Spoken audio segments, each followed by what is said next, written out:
Hello friend, मैं राम किशोर आप सबका अकेडमी ऑनलाइन क्लासेस में स्वागत करता हूं। दोस्तों, आप सबका हमारे चैनल में बहुत बहुत स्वागत है।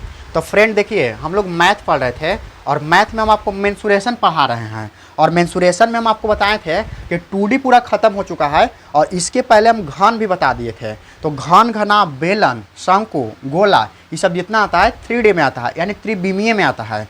तो आइए दोस्त, हम आपको बताते हैं। आज जो हम लोग पढ़ेंगे घनाभ पढ़ेंगे। तो देखिए, घनाभ क्या होता है? घनाभ को अंग्रेजी में क्या बोलते हैं? घनाभ को अंग्रेजी में बोलते हैं क्यूबाइड। क्या बोलते हैं? क्यूबाइड। घनाभ जो है से क्यूबाइड है। अब देखिए, ये जो घनाभ है ना, ये घनाभ का आकृति है। क्या है? घनाभ का आकृति। तो घनाभ जो होता है ना, आयत से मिलकर बनता है। क्या, किससे मिलकर बनता है? आयत से। अगर आयत मिला देंगे ना तो क्या बन जाएगा? घनाभ बन जाएगा। तो अब देखिए, अगर घनाभ को ध्यान से देखिएगा तो इसमें जानते हैं कुछ फलक रहता है। क्या रहता है? कुछ फलक है, कुछ कोण है और कुछ किनारा है। तो इसमें क्वेश्चन आता है कि घनाभ में फलकों की संख्या कितनी होती है, इसके बारे में आपसे पूछेगा। तो ये सब चीज़ आपको जानकारी रखना पड़ेगा दोस्त, ठीक है ना। तो देखिए, घनाभ को अंग्रेजी में क्या बोलते हैं? क्यूबाइड बोलते हैं। और घनाभ किसका पार्ट है? तो मेंसुरेशन है, जिसको हम लोग हिंदी में क्या बोलते हैं? क्षेत्रमिति। और क्षेत्रमिति एग्जाम के पॉइंट ऑफ व्यू से काफ़ी महत्वपूर्ण है। तो अब देखिए दोस्त, आइए सबसे पहले हम आपको बताते हैं, इसमें जो इंपॉर्टेंट कुछ पॉइंट रहेगा उसके बारे में आपको बताते हैं। तो यहाँ से अगर देखा जाए तो इसमें आप दो तीन चीज़ ध्यान रखिएगा, 2-3 पॉइंट। तो घनाभ में फलकों की कुल संख्या, घनाभ में फलकों की कुल संख्या। देखिए, अगर कोई पूछेगा ना कि घनाभ में फलकों की कुल संख्या कितना होता है, तो फलक किसको बोलते हैं? देखिए, ये आगे वाला जो है ना, ये फलक है, तो इसका एक पीछे होगा, फिर ई वाला होगा तो इसके साइड, एगो नीचे तो एगो ऊपर। यानी कि कहने का मतलब है कि आगे तो पीछे तो 2 गो हो गया, एगो ई साइड तो फिर ई साइड, 4 गो हो गया, एगो नीचे तो फिर एगो ऊपर, तो 6 गो हो गया ना। यानी कि घनाभ में फलकों की कुल संख्या जानते कितना होता है? 6 होता है। कितना होता है? 6। तो ये ध्यान रखिएगा, घनाभ में फलकों की कुल संख्या 6। फिर एक पॉइंट और याद रखिएगा कि घनाभ में जो होता है ना, कोण होता है 11 गो। घनाभ में कोणों की कुल संख्या, तो देखिए, घनाभ में कोणों की कुल संख्या,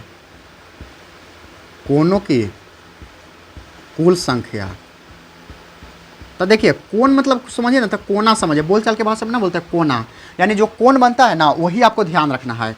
तो कोणों की कुल संख्या कितना हो जाएगा? तो कोण की जो संख्या होता है ना, देखिए, एगो यहाँ कोना बनेगा तो एगो इसका ऊपर बनेगा, एगो यहाँ, तो मान के चलिए यहाँ, तो इसका ऊपर, तो 2 गो हो गया, फिर एक यहाँ तो एक यहाँ, तो एगो 4 गो, फिर एक यहाँ और एक यहाँ, 6 गो, फिर एक यहाँ बनेगा तो एक ऊपर बनेगा। यानी घर जो है ना, वहाँ कोना बन रहा है ना, तो एक नीचे बनेगा तो एक ऊपर बनेगा, तो कितना? 4 दूना 8 हो जाएगा। तो इसका कितना हो जाएगा? 8। यानी कि इसमें आपको ध्यान रखना है कि जब कोण की संख्या होगा ना, यानी घनाभ में कोणों की संख्या कितना होता है? 8 होता है। और फलकों की कुल संख्या कितना है? 6 है। अब अगर देखा जाए इसमें, तो अब हम आपको बताते हैं घनाभ में किनारों की कुल संख्या, घनाभ में किनारों की कुल संख्या। देखिए, किनारा किसको बोलते हैं? किनारा, देखिए, किनारा क्या? ई किनारा है। क्या है? किनारा है। ई किनारा, फिर यहाँ भी किनारा, ये समझिए ना, सब किनारा है। तो किनारा जो होता है ना, सब 12 किनारे होते हैं। घनाभ में किनारों की कुल संख्या कितना होता है? 12। तो ये आप ध्यान रखिएगा दोस्त। देखिए, 3 वो पॉइंट लिखा है ना, एग्जाम के पॉइंट ऑफ व्यू से बहुत महत्वपूर्ण है, क्योंकि जानते हैं यहाँ से बहुत सारा क्वेश्चन आता है। ऑब्जेक्टिव में क्वेश्चन पूछ देगा कि बताइए घनाभ में फलकों की कुल संख्या कितनी होती है। देखिए, फलक को सतह भी बोला जाता है, फलक को सतह भी बोला जा सकता है। तो या सतह बोला जाए, या सतह अगर कहा जाए, या फलक कहा जाए, तो कितना आपको आंसर लगाना है? 6 ऑप्शन मारना है, टेक आउट करना है, क्योंकि दोनों सेम है, बात उसका सेम है। तो देखिए, यानी घनाभ में फलकों की कुल संख्या कितना है? तो 6 है। और घनाभ में कोणों की कुल संख्या कितना है? तो 8 है। घनाभ में किनारों की कुल संख्या कितना है? तो 12 है। ये आपको ध्यान रखना है। अब देखिए, अब हम आपको बताते हैं फार्मूला। इसे फार्मूला भी इंपॉर्टेंट आता है। तो देखिए, फार्मूला हम आपको बताते हैं यहाँ से। अब देखिए, मान के चले कि सबसे फर्स्ट फार्मूला लिखते हैं, तो फार्मूला बताते हैं दोस्त। तो देखिए, इसमें फार्मूला को आप ध्यान में रखिएगा, इसमें फार्मूला भी बहुत ज़्यादा इंपॉर्टेंट है। तो मान के चले पहला हम फार्मूला आपको बताते हैं घनाभ से। तो जानते हैं, सबसे पहले आता है घनाभ का क्षेत्रफल क्या होगा? घनाभ का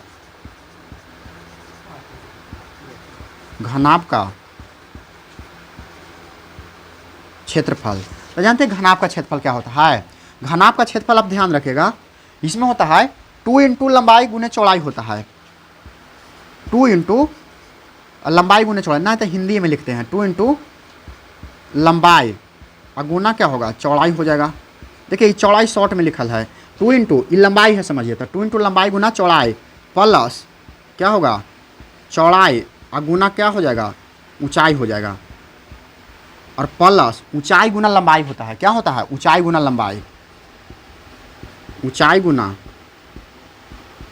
गुना लंबाई। देखिए ये आपको ध्यान रखना है। घनाभ का क्षेत्रफल, देखिए बहुत फॉर्मूला इंपॉर्टेंट है, इससे बहुत क्वेश्चन आएगा 10 क्लास में, बहुत ज़्यादा बोर्ड के एग्जाम में आता है। तो घनाभ का क्षेत्रफल क्या है 2 इंटू लंबाई गुने चौड़ाई प्लस चौड़ाई गुने ऊंचाई प्लस ऊंचाई गुने लंबाई। तो ये आपको ध्यान रखना है दोस्त, ठीक ना। तो ये पहला फार्मूला हो गया। दूसरा फार्मूला देखिए, एक होता है घनाभ का आयतन, घनाभ का आयतन। तो देखिए घनाभ का आयतन मतलब क्या वॉल्यूम या आयतन लिखल है, घनाभ का आयतन, आयतन में क्या होता है घनाभ का आयतन होता है ना वॉल्यूम समझिए था। यानी कि जैसे कोई मान के चलिए कि कोई जैसे बाल्टी है, अब बाल्टी में कितना पानी रखा रहा है ना वो आयतन है, क्या है आयतन। तो वही उसी को बोलते हैं आयतन, जो वस्तु किसी वस्तु को कितना रखा जा रहा है। तो घनाभ का आयतन, खैर घनाभ बाल्टी ना है, मतलब घनाभ के आकार के, मतलब एक एग्जाम्पल दे रहे हैं। तो घनाभ का जो आयतन होता है ना ये होता है लंबाई गुने चौड़ाई, यानी कि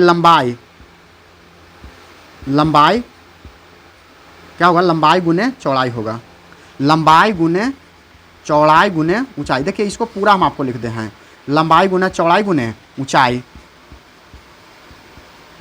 होगा।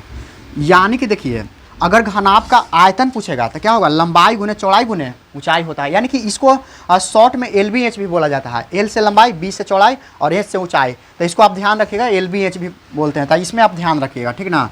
फिर इसका एक तीसरा फार्मूला आता है घनाभ का विकर्ण से रिलेटेड आता है, घनाभ का विकर्ण। तो जो घनाभ का विकर्ण होता है ना उसमें आपको ध्यान रखना है अंडर रूट लंबाई स्क्वायर प्लस चौड़ाई स्क्वायर और प्लस जो होता है ना से ऊंचाई स्क्वायर होता है। ये आपको ध्यान रखना है, यानी लंबाई स्क्वायर प्लस चौड़ाई स्क्वायर प्लस ऊंचाई स्क्वायर के अंदर रूट, यानी कि रूट के अंदर में ही सबको रखना है। लंबाई को स्क्वायर कर दीजिए, चौड़ाई के स्क्वायर कर दीजिए और ऊंचाई के स्क्वायर कर दीजिए, इसको रूट कर देना है, ठीक ना। यही आपको ध्यान रखना है। अब चलिए अब आगे आते हैं। एक होता है कमरे के चारों दीवारों का क्षेत्रफल। तो कमरा कैसा होता है घनाभ, यानी घनाभ के चारों दीवारों का बोल सकते हैं या कमरे के चारों दीवारों का क्षेत्रफल। तो चलिए चौथा फार्मूला हम आपको लिखते हैं घनाभ के चारों दीवारों का क्षेत्रफल, घनाभ के चारों दीवारों का क्षेत्रफल। चारों दीवारों मतलब ना कि घनाभ के, जैसे घनाभ कैसा होता है कमरा के आकार का होता है, यानी रूम जैसा होता है, उसी को ना बोलते हैं घनाभ। तो घनाभ होगा तो 2 इंटू क्या होता है लंबाई, इसमें होता है 2 इंटू लंबाई गुने चौड़ाई प्लस ऊंचाई, 2 इंटू लंबाई प्लस चौड़ाई गुने ऊंचाई होता है, ठीक ना। इसमें आपको ध्यान रखना है 2 इंटू लंबाई प्लस चौड़ाई होता है और गुने ऊंचाई होता है, ये आपको ध्यान रखना है। देखिए इसका फार्मूला आपको ध्यान रखना, घनाभ के चारों दीवारों का क्षेत्रफल 2 इंटू लंबाई प्लस चौड़ाई गुने क्या होता है ऊंचाई होता है। यानी कि इसका मतलब है कि 2 गो लंबाई और 2 गो चौड़ाई और ऊंचाई से क्या किया जाता है गुना किया जाता है। तो ये जानते हैं कमरों के चारों दीवारों का क्षेत्रफल निकल जाता है, ठीक ना। तो ये आपको ध्यान रखना है। तो चलिए दोस्त आशा करता हूँ कि वीडियो आपको पसंद आ रहा होगा। देखिए एकदम मज़ा आ जाएगा दोस्त, ठीक ना। अगर आप इस चैनल पर नए हैं तो चैनल को सब्सक्राइब कीजिएगा और वीडियो को लाइक कीजिएगा और अपने दोस्तों में शेयर कर दीजिएगा। तो इसमें से आपको देखिए ध्यान, इसमें सब चीज़ ध्यान रखना है, ठीक ना। ये सब इंपॉर्टेंट है, एग्जाम के पॉइंट ऑफ व्यू से बहुत इंपॉर्टेंट है, इसको आप ध्यान रखिएगा जितना हो सके। तो इसको आप स्क्रीनशॉट ले लीजिए।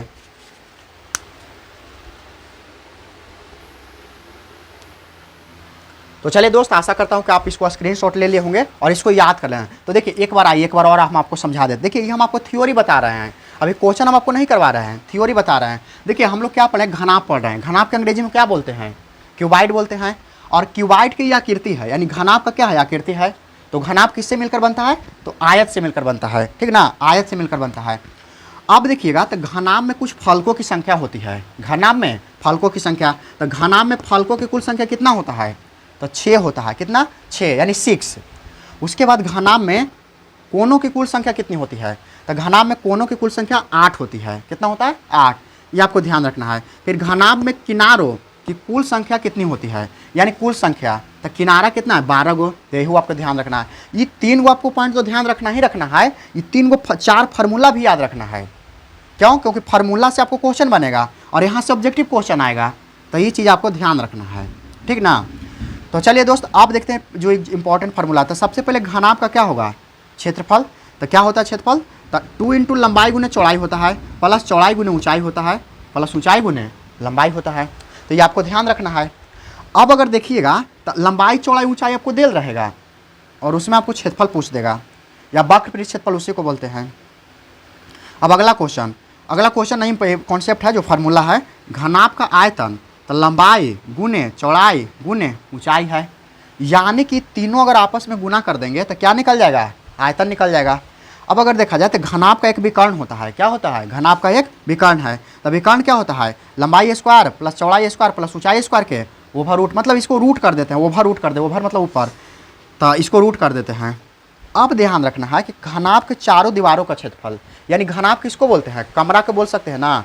तो कभी कभी देखिएगा ना, तब क्वेश्चन में पूछ देगा ना कि कमरों का चारों दीवारों का क्षेत्रफल निकालें, तो वही चीज़ है दोस्त, ज़्यादा कुछ है नहीं।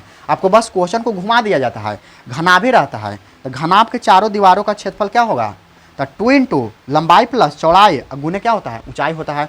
तो ये आपको एग्जाम के पॉइंट ऑफ व्यू से काफ़ी महत्वपूर्ण है, जो बार बार एग्जाम में पूछे जाते हैं क्वेश्चन, ठीक ना। तो चलिए दोस्त, इसमें क्या करते हैं कि अब हम आपको एक आध गो क्वेश्चन करवाते हैं, और इसमें देखिए बहुत सारा क्वेश्चन करवाएंगे। अगर देखिए ये वीडियो और हम आप इसमें क्वेश्चन करवाते हैं, ठीक ना।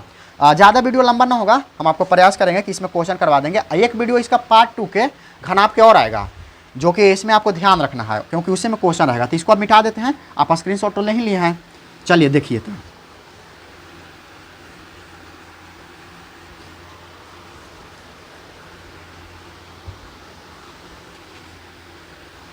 तो चलिए अब इसको हम मिटा दिए हैं। अब हम आपको बताते हैं क्वेश्चन। क्या बताते हैं? क्वेश्चन। तो देखिए क्वेश्चन हमारा सबसे पहला है, किसी घनाभ की लंबाई 10 सेंटीमीटर, चौड़ाई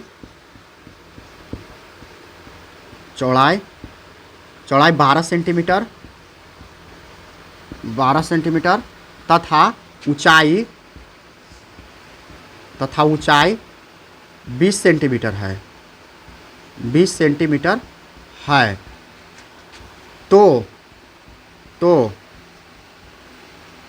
तो घनाभ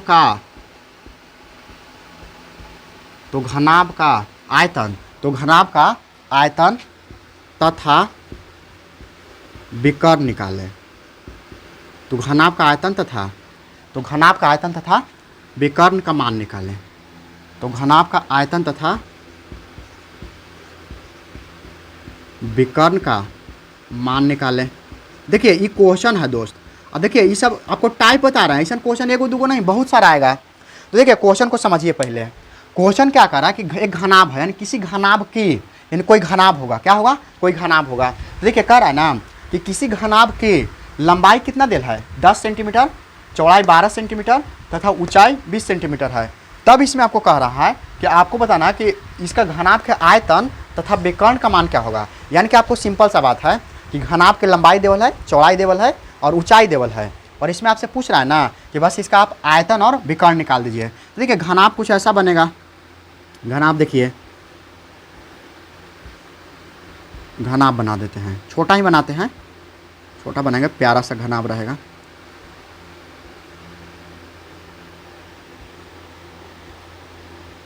देखिए क्या है? घनाभ है। अब इसमें दिया हुआ जो चीज़ है ना उसको लिख लेते हैं। तो देखिए दिया हुआ है, दिया है, यानी दिया क्या है? तो जो दिया है ना उसको लिख लेते हैं। दिया हुआ मतलब जो दिया गया है उसको लिखते हैं। तो लंबाई देवल है, कि क्या देवल है? लंबाई। देखिए इस शॉर्ट में लंबाई लिखते हैं। तो लंबाई कितना है?